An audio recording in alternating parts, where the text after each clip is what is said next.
Well, as we pinpointed in our Farm Journal report, looking at the looming financial collapse in agriculture, fertilizer prices are a problem right now. And as farmers are trying to get quotes or lock in fertilizer prices for next year, it's another sticker shock as fertilizer prices are actually up again. Farmers are so concerned about their farm finances right now, they really just can't catch a break. It's not just because corn prices are below break even for most. It's the fact input prices are so high, and relief specifically within the price of inputs does not look to be in sight. In fact, input prices could be even higher this fall. Also, challenge in terms of fertilizer, where our farmers were suffering no fertilizer. We built from the zero level to the second largest plant of fertilizer in the world.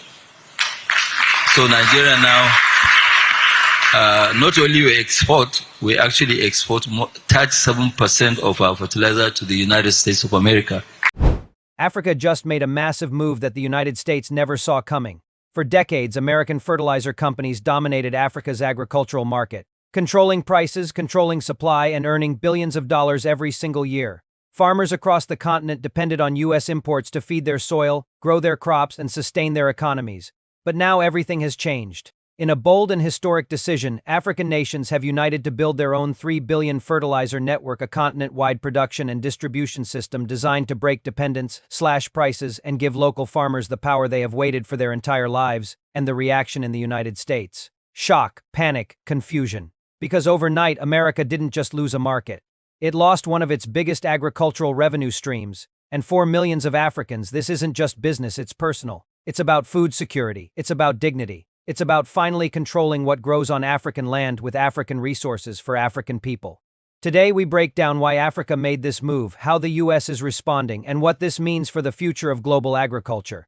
This is one of the biggest power shifts in recent African history. And it's only the beginning. Africa is changing, and this time the shift is not coming quietly. It is loud, bold, and impossible for the world to ignore. For decades, American fertilizer companies controlled a massive share of Africa's agricultural inputs. From nitrogen to urea to blended fertilizers, U.S. corporations built an empire supplying Africa's soil. Every planting season, African farmers waited for imports to arrive. Every drought, every shortage, every price spike decided by companies thousands of miles away. Fertilizer wasn't just a product. It was power, and for years, America owned that power. But today, that power is collapsing. Across the continent, from West Africa to Southern Africa to the Horn, leaders have agreed to build a fully African-owned, fully African-managed fertilizer network worth over $3 billion. Not one country acting alone, this is a collective move, a coordinated system designed to break dependence once and for all. American companies are stunned. Their share of the African market, once considered unshakable, is now slipping away faster than anyone expected. And behind this decision lies years of frustration, rising costs, and a deep hunger for independence. Africa has always had the land. Africa has always had the farmers. What Africa lacked was control when prices went up. In the U.S., African farmers suffered.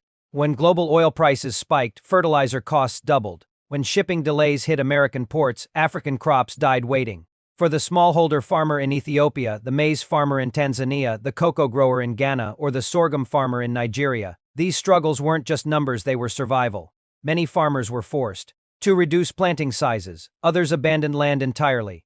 Fertilizer scarcity meant food scarcity, and food scarcity meant rising poverty. Africa remembers this pain, and now Africa is choosing a different future. The new fertilizer network is not symbolic, it is practical, strategic, and built with long-term vision. Local factories are being expanded, new processing plants are being negotiated. African mineral deposits, phosphates, potash, natural gas are being prioritized for African soil instead of foreign export. Distribution systems are being redesigned to keep prices stable for farmers, not inflated for corporate profit. For the first time in history, Africa is preparing to feed itself with resources sourced, created, and managed by Africans. The U.S. reaction has been immediate and emotional. Industry analysts warn of multi-billion-dollar losses. Agricultural investors fear stock declines. Lobbyists in Washington are pushing for emergency talks with African governments. Some politicians are describing Africa's move as a strategic shift away from America. Others are calling it a wake-up call for U.S. foreign policy. But for many Africans, these reactions only confirm one thing: America expected Africa to remain dependent forever. But the truth is simple: Africa has outgrown dependence. Over the last decade, African nations have watched as profits from their own agriculture flowed outward. They watched as foreign companies earned billions while Local farmers struggled to afford inputs. They watched as American corporations expanded operations while African food security declined. And now Africa is saying no more. The decision wasn't made in anger. It wasn't made for revenge. It was made for survival and dignity. Fertilizer is the foundation of food. If you control fertilizer, you control agriculture. And if you control agriculture, you control the future. America understood this. Now Africa understands it too. For the average African farmer, this shift could change everything. Lower prices, faster deliveries, more consistent supply. Fertilizer that reflects African soil conditions, not foreign markets. Many farmers who previously planted only half their land may now be able to plant it all. Crop yields could rise. Food imports could decrease. Local industries, transport, storage, packaging, distribution could see massive growth. This isn't just a fertilizer network, it's a job creator, a price stabilizer, a national shield against global shocks. Across African cities, the news is spreading fast. In markets, farmers are talking. In villages, elders are debating. On social media, young people are celebrating this as a step toward true independence. Across the diaspora, Africans abroad see this as a moment that signals a rising continent taking control of its destiny. It is not just geopolitics, it is personal, it is identity, it is pride. For decades, Africa was painted as a passive player in global trade, always receiving, rarely choosing. But this new fertilizer network flips the narrative. Africa is no longer waiting for someone to supply it. Africa is supplying itself. And this shift is not isolated, it is part of a bigger movement sweeping across the continent.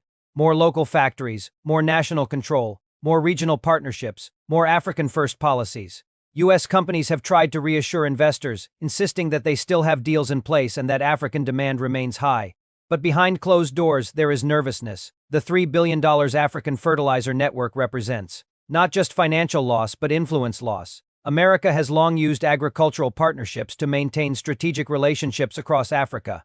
With this move, Africa is rewriting that script. Countries that once relied on U.S. suppliers are now collaborating with each other, strengthening continental ties instead of foreign dependence. Economists warn that America could lose not just fertilizer sales but related industries, shipping, distribution, consulting, equipment supply, and chemical exports. The ripple effect could be huge. Meanwhile, African economists are predicting something entirely different: stability, growth, smaller gaps between rural and urban households, more food security, stronger domestic markets. In many ways, Africa's message to America is straightforward. We're grateful for the past, but we are choosing our future. It is not hostility, it is maturity, it is evolution. The same evolution Asia experienced, the same evolution South America went through. Africa is simply catching up, but it is the emotional undertone that resonates most with ordinary Africans. For years, people asked why Africa, with its vast land and resources, depended on foreign fertilizer to grow food on African soil. Why farmers had to wait for ships from thousands of miles away. Why a continent blessed with minerals had to buy processed inputs at inflated prices. The new fertilizer network answers these questions boldly and unapologetically. And as this transformation unfolds, a new generation of Africans is learning something powerful. Africa can build. Africa can innovate. Africa can compete. Africa can choose. The era of silent dependence is fading. The era of strategic independence is rising. U.S. companies may regroup, they may try to renegotiate deals, they may shift strategies. But Africa's path has changed. The relationship will continue, but not as master and dependent. As partners, if the United States is willing to adapt to the new reality, because Africa is no longer asking for permission. Africa is moving with purpose, confidence, and unity, and the world is watching. Africa stands at the edge of a new beginning, and this moment is bigger than fertilizer, bigger than trade, bigger than economics. What we are witnessing is the quiet rise of a continent that has been underestimated for generations, a continent learning to trust its own strength, its own potential, and its own voice. For decades, Africa was told that it needed help, that it needed guidance, that it needed foreign companies to run its agriculture, fuel its industries, and shape its future. But today, Africa has shown that it can do what the world believed it could not: build for itself. As the $3 billion African fertilizer network becomes a reality, millions of farmers, the backbone of African life, finally feel seen. They are no longer standing at the mercy of foreign markets. They are no longer forced to watch crops fail because a distant company increased prices or delayed shipments. They are no longer trapped under a system designed somewhere else for someone else's benefit. For the first time in a long time, they feel something they haven't felt in years: power. And that changes everything. Imagine a farmer in Malawi who once planted only half of his land because fertilizer was too expensive. Now he can plant it all. Imagine a mother in rural Ethiopia who depended on unpredictable harvests to feed her children. Now she has hope that the yields will come. Imagine the young entrepreneur in Ghana who wants to distribute agricultural products across West Africa. Now she can build a business with steady supply and fair prices. This is not just an economic shift, it is a human shift. It is dignity returning to the hands of African people. The world may view this as a political move, a market shift, or a loss for U.S. companies. But Africans see something deeper, a step toward independence that past generations dreamed of but never witnessed. Africa is not rising with noise or with war, but with smart decisions and unity, with the courage to say, we can take care of our own. For many African citizens, this moment feels personal. Some watched their families struggle with food insecurity. Others saw their parents fight season after season just to keep the land alive. Some grew up hearing foreign leaders talk about Africa like a project to be managed instead of a partner to be respected. Today, that narrative is being torn apart. Today, the world must look at Africa differently, not as a customer, but as a competitor. And yes, the United States may panic, complain, or push back. Because when a continent of 1.4 billion people takes control of its own agricultural supply, the ripple effect is massive. But this story is not about America losing. It is about Africa winning finally. This fertilizer network means fewer overpriced imports draining African economies. It means stronger local industries, more jobs, and more stable food production. It means that when global markets shake, Africa will not fall. It means that when companies pull out, Africa will still stand. It means that the continent will no longer be defined by dependence, but by resilience. More importantly, it sends a message to every young African watching this unfold. You do not have to wait for anyone to build your future. You do not have to depend on anyone to validate your ideas. You do not have to accept limits set by others. Africa is shifting, and you are part of that shift. Whether you are a farmer, a student, a trader, an innovator, or a dreamer, this rise belongs to you. When African leaders choose development over dependency, they choose you. When they choose to build at home, they invest in your future. When they choose to stand firm against outside pressure, they stand for generations yet to come. This $3 billion network is more than fertilizer. It is a symbol, a promise, a rebirth. And years from now, when people look back on this moment, they will not see it as a business decision. They will see it as the start of Africa's agricultural independence, the start of a new chapter where Africa feeds itself, grows itself, and writes its own destiny. The world can react how it wants. Some will criticize, some will panic, some will deny the change. But one thing cannot be ignored. Africa is moving forward. Africa is rising. Africa is choosing itself. And this time, nothing will stop it.